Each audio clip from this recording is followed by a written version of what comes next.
अगर आप ऑस्ट्रेलिया में पढ़ाई करने का सपना देख रहे हैं तो ज़रा रुक जाइए और ये खबर सुन लीजिए। दरअसल 2025 में वहाँ इलेक्शन होने वाले हैं और जो भी सरकार आएगी वो इंटरनेशनल स्टूडेंट्स को लेकर बहुत ज़्यादा स्ट्रिक्ट होने वाली है। वीज़ा महंगे हो रहे हैं, सीट्स लिमिटेड हो रही हैं और पीआर मिलना पहले जितना आसान नहीं रहेगा। तो आज के इस वीडियो में हम बात करने वाले हैं कि क्या वाकई ऑस्ट्रेलिया अभी भी सही चॉइस है भारतीय स्टूडेंट्स के लिए या फिर नहीं। नमस्कार, मेरा नाम है नेहा उपाध्याय और आप देख रहे हैं एनबीटी टेक एड। ऑस्ट्रेलिया में 2025 में फेडरल इलेक्शन होने वाले हैं और दोनों बड़ी पार्टियां यानी कि जो लेबर पार्टी है और लिबरल पार्टी है वो दोनों ही इंटरनेशनल स्टूडेंट्स पर सख्त स्टैंड ले रही हैं। लेबर सरकार पहले से ही स्टूडेंट्स की संख्या कम करने की बात कर रही है और अब एक कैप लगाने की तैयारी में है। अब करीब 3 लाख स्टूडेंट्स को ही पढ़ाई की इजाज़त मिल सकती है।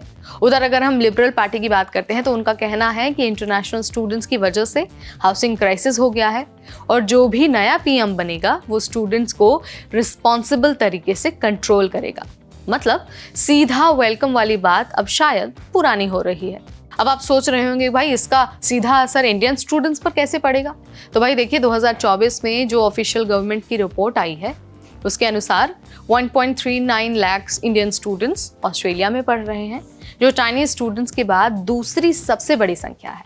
मतलब हम वहाँ सबसे ज़्यादा विजिबल हैं। और अब जब सरकारें माइग्रेशन, हाउसिंग और इंफ्रास्ट्रक्चर की बात करती हैं तो इंटरनेशनल स्टूडेंट्स और ख़ास करके जो भारतीय स्टूडेंट्स हैं सबसे पहले टारगेट में आ जाते हैं।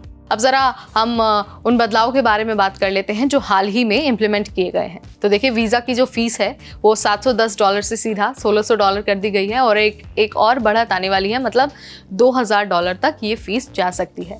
आईटी, इंजीनियरिंग या फिर नर्सिंग जिनको परमानेंट रेजिडेंसी का भरोसा था अब उन्हें भी डर लग रहा है कि कहीं रास्ता बीच में ही बंद ना हो जाए। इसके अलावा जो मिड कोर्स पॉलिसी चेंज है उसका भी खतरा है, यानी कि अगर एक बार वीज़ा मिल भी गया तो भी सारी चीज़ों की श्योरिटी नहीं है। मतलब अब ऑस्ट्रेलिया जाना सिंपल प्लान नहीं रहा है। और मज़े की बात यह है कि डर के बावजूद लोग हमेशा जा ही रहे हैं। 2024 में करीब 9 लाख से ज़्यादा इंटरनेशनल स्टूडेंट्स ऑस्ट्रेलिया में थे।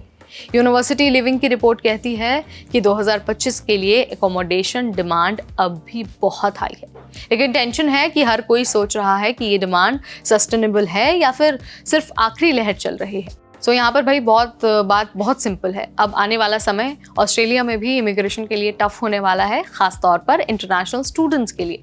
तो अगर आप वहाँ तब भी जाना चाहते हैं, पढ़ाई करना चाहते हैं, तो आप मेक श्योर करिए कि आप सारी चीज़ें पहले से रिसर्च कर लें।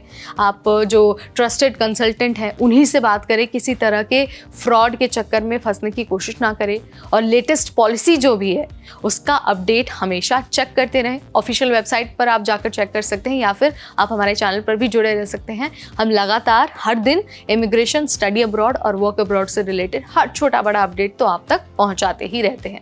तो आप मुझे कमेंट के जरिए बताइए कि क्या अब भी ऑस्ट्रेलिया इंटरनेशनल स्टूडेंट्स, खासतौर पर भारतीयों के लिए और पीआर के लिए एक अच्छा डेस्टिनेशन है या फिर इसे भी बदलने की ज़रूरत है।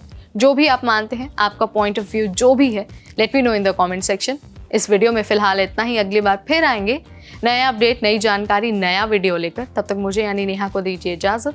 Keep watching NBT tech add.